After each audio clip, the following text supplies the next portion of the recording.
Alléluia, Alléluia. Gloire à Dieu, gloire à notre Seigneur Jésus-Christ, le roi des rois, le Seigneur des seigneurs, l'incomparable lion de la tribu de Juda. Seigneur, nous te disons merci, Dieu trois fois saint. Merci de nous avoir encore réveillés saints et saufs. Merci pour ta main puissante. Merci pour tout ce que tu essaies de faire dans nos vies, Seigneur. Nous sommes tellement reconnaissants. Nous disons, n'est pas force, n'est pas puissance, n'est pas ton esprit. Merci, Seigneur Jésus, pour tout. À toi la gloire, à toi l'honneur. À toi la louange au plus haut des cieux, toi qui nous as préservés toute la nuit dernière, tu nous as permis d'être encore là ce matin. Merci Seigneur pour tout. Seigneur, nous venons à toi ce matin, tout péché que nous avons commis en acte, en pensée, en parole, tout ce qui pourrait empêcher ta présence, Seigneur Jésus-Christ, pardonne-nous, lave-nous, purifie-nous par ton précieux sang. Ô Saint-Esprit de Dieu, Esprit de Dieu vivant, Esprit consolateur, viens régner, viens prendre le contrôle de toutes choses. Au nom puissant de notre Seigneur Jésus-Christ, nous avons adoré le Seigneur. Shalom, frères et sœurs, je nous salue ce matin dans le beau et précieux nom de notre Seigneur Jésus-Christ, qui a permis qu'on soit là ce matin. À lui la gloire, à lui l'honneur.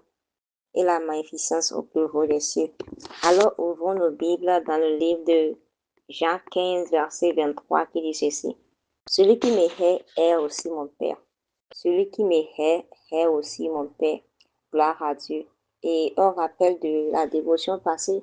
Et Christ a dit quoi à toutes ces personnes qui nous font la guerre, à toutes ces personnes qui se lèvent contre nous, que déjà qu'ils ont entendu la parole de Dieu, la parole venant de lui, il n'y a plus un moyen de s'échapper, ils vont payer pour ce qu'ils ont fait. Ils vont payer pour leur péché parce que la parole a été annoncée, mais ils ont rejeté cette parole. Et pour cela, ils seront condamnés pour cela.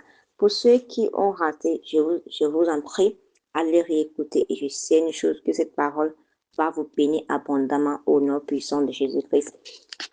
Alors, poursuivons notre dévotion ce matin dans Jean 15, 23, qui dit ceci, que celui qui hait le Seigneur hait aussi son Père. Gloire à Dieu, quelle déclaration. Et dans ce verset, nous voyons que notre Seigneur Jésus-Christ, il fait une déclaration très profonde. Gloire à Dieu. Et ce n'est pas n'importe quelle déclaration. Cette déclaration, ça montre l'unité entre le Père et le Fils. Cela voudra dire que le Père et le Fils sont tellement unis. Ce que tu fais à l'un, tu dois savoir une chose. Lorsque tu rejettes l'un, tu rejettes l'autre. Gloire à Dieu. Ces deux personnes sont tellement unies. Donc, tu dois savoir, même lorsqu'on retenez même à la Trinité, lorsqu'on prend la Trinité, lorsqu'on prend Dieu le Père, Dieu le Fils, Dieu le Saint-Esprit, ces trois personnes sont unies. Donc, tu ne peux même pas dissocier, tu ne peux pas dissocier l'un de l'autre. Parce que tu ne peux pas séparer une personne de sa parole, ni une personne de son esprit. C'est pas possible. Donc, toutes ces trois personnes sont liées. Ce que tu fais à l'un, tu le fais à l'autre. Gloire à Dieu. Et lorsque tu rejettes Jésus, automatiquement, tu rejettes celui qui l'a envoyé et qui l'a envoyé le Père. Gloire à Dieu. Donc, pour ceux qui se disent que non, et Dieu n'a pas de fils, c'est Dieu que moi je prie, et Dieu n'a pas engendré une personne, bien Dieu n'a pas été engendré. Tout cela, tout cela. Ce n'est que de mensonges. Gloire à Dieu. Tu dois savoir une chose. C'est une même personne qui travaille dans différents, et comment dirais-je, dans différents départements, si je peux le dire ainsi. Mais c'est la même personne. Parce que notre Seigneur Jésus-Christ, c'est qui? C'est la parole de Dieu. La parole de Dieu. Donc Dieu et sa parole, son esprit. Ces trois personnes sont les mêmes. Et pour ceux qui sont en train de la dissocier, pour ceux qui disent que c'est Dieu le Père, que tout cela, ils ne font que mentir. Gloire à Dieu. Tu ne peux pas dire que tu connais le Fils, tu connais le Père sans connaître le Fils, c'est pas possible. Parce que c'est à travers le Fils que tu peux aller au Père.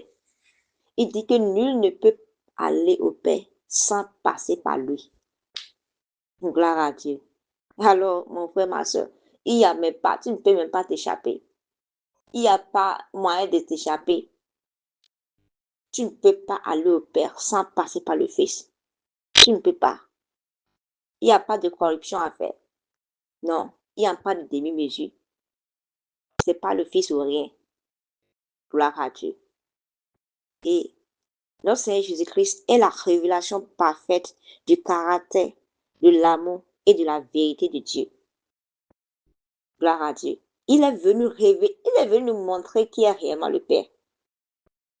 Il est venu nous, c'est grâce à lui que nous avons accès au Père. C'est grâce à lui que nous avons connu le Père à travers son caractère, à travers son amour. Dieu est amour. Et il l'a révélé parfaitement. Il nous a révélé ça parfaitement. Donc, pour cela, notre attitude envers notre Seigneur Jésus-Christ reflète notre attitude envers Dieu lui-même.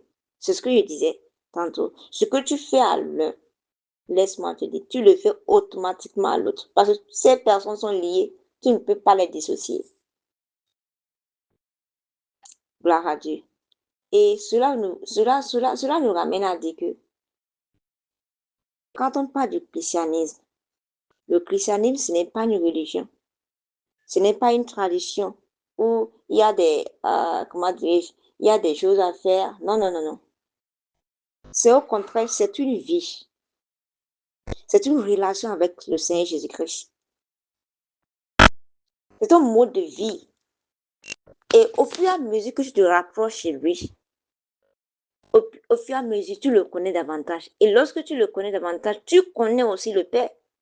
Parce que c'est lui qui est venu révéler le Père à nous. Gloire à Dieu.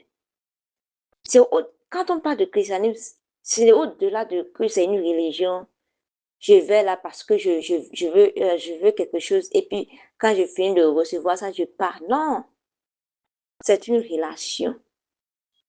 Et quand on parle d'une relation se maintient chaque jour. Tu ne peux pas dire que tu es en relation avec une personne et puis tu l'appelles une fois par an. Ça, ce n'est plus une relation. Non, ce n'est plus une relation. Ça devient une tradition. Où je vais là-bas parce que j'ai besoin d'une solution. Et quand je finis, c'est fini. Ça fait encore le jour que j'aurai encore besoin de la personne. Ça, ce n'est pas une relation. Quand on parle d'une relation, ça s'entretient. C'est comme une arbre, comment dirais-je, une graine. Voilà, une graine que tu plantes. Quand tu plantes cette graine, tu l'entretiens, tu l'arroses, tu mets des engrais. Et lorsque tu vas voir les herbes, tu vas faire quoi? Tu vas sacler les alentours. C'est la même chose, ça s'entretient, c'est une relation. Ce n'est pas une religion, ce n'est pas une tradition. Gloire à Dieu. Et par lui, par Christ, nous apprenons à connaître le Père. Nous faisons l'expérience de son amour et nous recevons le don de la vie éternelle. Par qui? Par Christ. C'est par Christ que nous avons reçu le don de la vie éternelle. C'est par lui que nous apprenons à connaître le Père. Gloire à Dieu. Il est le chemin, il est le seul chemin vers le Père. Et sans lui, nous ne pouvons pas pleinement comprendre le plan du salut de Dieu. La Bible déclare qu'il n'existe aucun nom sur cette terre par lequel on soit sauvé. C'est que nul ne va au Père sans passer par lui. Il dit, je suis le chemin, la vie et la vérité. Il n'y a aucune religion sur cette terre. Quand tu regardes toutes les religions qui se nomment dans cette terre, ils ont leur livre qui suivent. Mais aucune de ces religions n'a mentionné que lui, il est la clé pour aller au Père. Aucun. Gloire à Dieu. Et cela voudrait nous amener à faire quoi? À prendre notre relation avec le Seigneur très sérieux. Parce que, à part lui, il n'y a plus personne. Et même pour comprendre le plan du salut de l'humanité, sans connaître Jésus, tu ne peux pas comprendre cela. Sans connaître la parole de Dieu, tu ne peux pas connaître cela. Gloire à Dieu. Ce qu'il est venu faire, ce n'est pas quelque chose de petit. Il est venu nous apporter le ministère de la réconciliation. Cette relation qui avait été brisée au début, au commencement. Au commencement, on a vu que l'homme avait une relation avec Dieu. L'homme pouvait parler à Dieu directement. Dieu descendait dans le jardin, il parlait avec le premier Adam. Mais lorsqu'il a chuté, cette relation a été brisée. Et lorsque notre Seigneur Jésus-Christ est venu, il est venu faire quoi? Il est venu restaurer cette relation. Et maintenant, nous avons accès au Père. Et il a dit que tout ce que nous allons demander au Père, en son nom, Dieu va nous le donner. Gloire à Dieu. Quel privilège. Mais on doit savoir une chose, que ce privilège que nous avons, ça vient avec des responsabilités. Gloire à Dieu. Ça vient avec des responsabilités. Sans l'obéissance à sa parole, à ses principes, tout ce qu'on soit en train de faire, c'est zéro. Gloire à Dieu. Et en tant qu'enfant de Dieu, nous sommes appelés à faire quoi? À aimer Christ de tout notre cœur et à refléter son caractère dans notre vie quotidienne. Partout où on est, on doit pouvoir voir le caractère de Christ en nous. On doit pouvoir voir que ces personnes sont différentes. Telles qu'ils ont notifié les disciples de Jésus à Antioche que ceux-là, ce sont des petits Christ. Parce qu'ils se comportaient comme Christ dans les caractères, comportements. C'est en cela que nous sommes appelés. Nous sommes des ambassadeurs. Quand on parle d'un ambassadeur, c'est un représentant. On doit représenter Christ. Partout où on est, on doit pouvoir le refléter. Ce qui est marrant, on voit que des gens d'autres religions, ils représentent leur Dieu correctement partout où ils sont. Quand tu vois d'autres personnes, partout où ils sont, quand leur sonne pour leur prière, ils laissent tout, ils vont aller prier. D'autres personnes, si c'est les traditions, ils vont porter les trucs. Mais nous, en tant qu'enfants de Dieu, nous, on veut se mélanger au monde. On a honte de notre Jésus. On veut même cacher notre Jésus. Non. C'est nous qui avons la vérité. Nous sommes la lumière. Et on ne peut pas allumer une lampe et la déposer sous le lit. Non. Gloire à Dieu. Parce que lorsque les gens voient cet amour en nous, lorsqu'ils nous voient manifester l'amour de Dieu, sa grâce, sa vérité, ça les entrevoit le cœur du Père. Ça leur montre que non, le Père, c'est un bon Père. Même si moi, j'ai pas eu un bon Père, même si j'ai été maltraité par mon père, à travers la vie de ses frères et de cette sœur, non, je peux voir l'amour du Père manifesté dans sa vie. Et par là, cette personne peut se rapprocher de nous et demander la voix. Gloire à Dieu. En tant qu'enfant de Dieu, tel que je l'ai dit, connaître Jésus, c'est un privilège. Vivre dans sa parole, c'est un privilège. Mais tu dois savoir une chose, ça vient avec de grandes responsabilités. Parce que le monde a les regards fixés sur nous. Il veut voir que si ce qu'on dit de notre bouche, si on pratique cela. Alors ce matin, le Seigneur t'appelle, il m'appelle, il nous appelle à faire un examen de soi, un auto-examen de soi. À examiner notre relation avec Jésus. Il nous appelle à voir si on est toujours sur le chemin, si on est toujours avec Jésus-Christ. Gloire à Dieu. Est-ce que on se rapproche de lui par la prière, l'adoration et sa parole? Ou bien, à chaque jour, on ne fait que s'éloigner de lui à travers nos manières de faire, à travers les amis que nous avons, à travers tous nos malices, à travers toutes ces choses qu'on fait. On doit se poser cette question. Et tu dois savoir une chose. Plus tu connais Jésus, plus tu connais aussi le Père et tu vas faire l'expérience de la richesse de sa présence.